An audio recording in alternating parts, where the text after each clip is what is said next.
বউকে ঘরে নিয়ে যেতে ভালোই লাগে, দেখতে লজ্জা লাগছে। তো চলো এখন বাড়ি যাবো।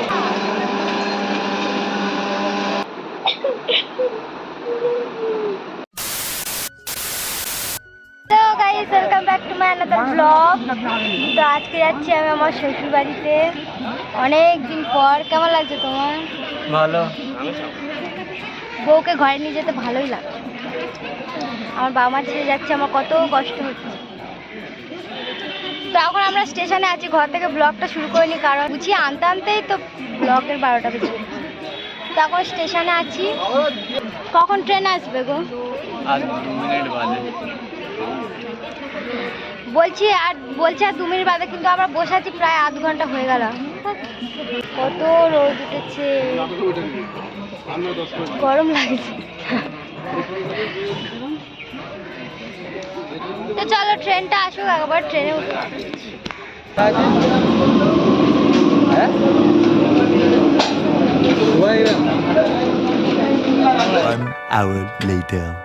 তো এতক্ষণ 1 ঘন্টা জার্নি পরে এসে পৌঁছলাম জয়নগরে। চলো এবার যাই ঘরের দিকে, আসো। এখন আমরা হাঁটছি ওভারব্রিজের ওপর। তো আমরা এবারে পার হয়ে চলে এসেছি এই কাকুটার দোকানে। তো আমি যখন এখান থেকে যাই বা আসি তখনই এই কাকুটার হাতে লস্যি আমি খাই। সে শীতকাল হোক বা গরমকাল, আমি এখান থেকে লস্যি খাবই। তো আমার বর লস্যি পছন্দ করে না, ও খাবে হচ্ছে কি আখের রস। এই যে দেখো আখের রস খাচ্ছে, আর আমাকে এখানে লস্যি দিয়ে দিয়েছে আর আমি লস্যিটা খাচ্ছি। অনেক ভালো লাগে আমার লস্যিটা খেতে। তো বন্ধুরা, কালকের তো বাড়িতে এসে আর ভিডিও করতে পারিনি, আজকের হচ্ছে তার পরের দিন। তা সকাল থেকে উঠেও আমি ব্লগ করতে পারিনি, মানে এসছি তো একটু কাজকর্ম করতে হচ্ছে। তো আমাদের এখানে হরিনাম হচ্ছে ওই যে ওখানটায়, বেশি দূর নাই, যে কাছাকাছি। তো দেখি সন্ধ্যাবেলা যেতে পারি কি হরিনাম, যদি নিয়ে যাই তাহলেই তো যাবো, তাই না? তো চলো এখন ঘরে যাই, গিয়ে একটু ঘরগুলো পরিষ্কার করি। তো গাইস, এই যে ঘরে চলে এসেছি, আর ঘরে এসে দেখো মাকে ভিডিও কল করেছি। তো মা হচ্ছে কি কাঁদছে, পাগলি একটা। যখনই আমি চলে আসবো ওখান থেকে কাঁদবে। তো বোঝে না, আমারও কষ্ট হয়, বোঝে না। উনি কাঁদলে যে আমার কষ্ট হয় সেটা উনি বুঝতে পারে না, পাগল কোথাকারের। আর যেই নাইটিটা ছেড়ে এসেছি সেটাকে জড়িয়ে ধরে কাঁদছে, পাগলি কোথাকার। আমি হাসানোর চেষ্টা করছি তবুও কেঁদেই চলেছে।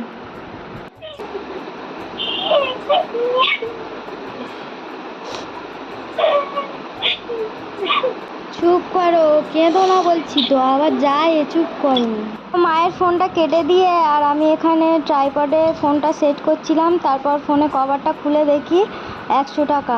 তো মাই মনে হয় ঢুকিয়ে রেখেছে, এমনি হাত খরচা দিয়েছিল, তাও আবার 100 টাকা ফোনের তলায় ঢুকিয়ে দিয়েছে। কি যে বলবো আমার মাকে, অনেক ভাগ্য করে এই মাটাকে পেয়েছি। যদি সৎ জন্ম বলে কিছু থাকে, আমি যেন এই আমার বাবা মাকে সারা জীবন পাই। তো যেহেতু বিয়ে করেছি, সংসার করতেই হবে, এরকম যা আসা চলতেই থাকবে, আর হাসি কান্নাও চলতে থাকবে। তো এখানে আমি দেখো, এই যে মানে শীতকাল তো চলেই গেছে কবে, আর আমি তো অনেক দিন হলে গেছি। তো এইটা বাইরেই ছিল, এবার এটাকে ঢুকিয়ে দিচ্ছি। মানে একটা কাপড় করে এর যে মানে প্যাকেটটা সেটা ছিঁড়ে গেছে, তাই এটাকে একটা কাপড় করে বেঁধে আর ওই আলমারির চালের উপর তুলে রাখবো।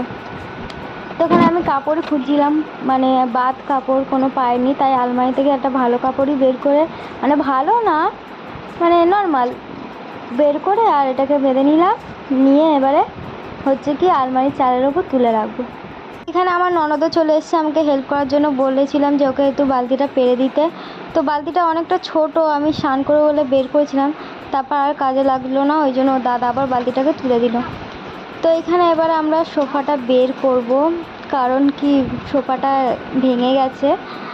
আর এমনি থেকে ওই জায়গাটা আমাদের খালি করতে হবে, কারণ সন্ন্যাসী হতে হবে, আর সন্ন্যাসী হলে হচ্ছে কি খাটে শোয়া যায় না, ওই জন্য নিচে শুতে হবে। ওই জন্য বেশি করেই খালি করে দিলাম আরও। কিন্তু আমি সোফাটার মায়া ত্যাগ করিনি, আমি ওই যে বাইরে বারান্দাতেই সোফাটা রাখবো। আর আমার ননদ আমাকে বলছে, তুমি কি ওই সোফাটার মায়া ত্যাগ করতে পারবে না? মানে ওর একটা পায়া নেই, কিন্তু আমি ইট দিয়ে ওটাকে রেখে দিয়েছি, মানে ঘুরতে ফিরতে বসতাম। তো আমার তো ঘর পরিষ্কার হয়ে গেছে। আর এই দড়িটা কেন ঝুলছি বাবা, এটা দিয়ে তো আমরা মশারি টাঙাই, ওই জন্য এটা ঝুলছে। তো চলো ঘরটা তোমাদের একবার দেখিয়ে দিই কেমন পরিষ্কার করলাম, মানে এখনো তো বিছানাই হয়নি। তো এই যে দরজা, সোফাটা ওখানে ছিল, বের করে দিয়েছি। আমার কেমন যেন মন খারাপ হচ্ছে। ওই যে সোফাটা বের করে এই সামনেটায় রেখেছি, আর ওই জামা কাপড়গুলো কাচতে হবে। তো যেহেতু রাতে ময়লা ফেলতে নেই, ওই জন্য ওখানে এখন রেখেছি, কালকে ময়লা ফেলে দেবো। এখনও বিছানা করা হয়নি, আমি সব কাজ করলাম আর বরকে বললাম একটু বিছানাটা করতে। তো এখানে আছে ভাত, আমি এবারে ভাত খাবো। এখন কটা বাজে? 11টা বাজে। ভাতটা খেয়ে নিয়ে আবার ভোরবেলা উঠতে হবে, তাদের বিছানাটা করো। তো চলো আগে ভাতটা খেয়ে নিই, তারপর আবার দেখাচ্ছি বিছানা করে, তারপর ঘরটা দেখাচ্ছি। এই যে আমাদের বিছানা করা হয়ে গেছে। ফোন ঘাটছি এসে, শুধু এই জায়গাটা আমার বাবার মনে হচ্ছে যে সোফাটা ছিল। যাই হোক, অনেক রাত হয়ে গেছে আর ভিডিওটা আমি এখানেই শেষ করব। জানি ভিডিওটা অনেক ছোট হয়েছে, তো কোনো ব্যাপার না, কালকে থেকে আবার নতুন ব্লগ আসবে। তো টাটা, ভিডিওটা এই পর্যন্ত থাক। ভালো লাগলে like, comment, share and subscribe. আর হ্যাঁ, একটা কথা আমার বাবা মাকে বলতে চাই, আই মিস ইউ। তো টাটা, দেখা হচ্ছে নেক্সট ব্লগে।